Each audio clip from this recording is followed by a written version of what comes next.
আজকে শোনাবো আপনাদের একটা জমিদারের কথা।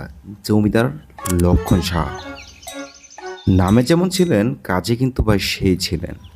এই জমিদার লক্ষণ সাহার এই জমিদারিটা কিন্তু অন্য একটা জমিদারের আন্ডার ছিল। কিন্তু মজার কথা হচ্ছে, এই জমিদার কখনো অন্য যে জমিদারের আন্ডারে ছিল ওই জমিদারকে কিংবা ব্রিটিশ সরকারকে কখনো কখনো চাঁদা দেয়নি, যেটাকে বলা হয় খাজনা। তার মানে বলাই যায় জমিদার ছিলেন একদম মুক্ত এবং স্বাধীন। আর এই জন্যই এই জমিদার স্বাধীন পেশা হওয়ার কারণেই ওনার মনের মাধুরীতে এই জমিদার বাড়িটি উনি নিজের মতো করে অঙ্কন করেছেন।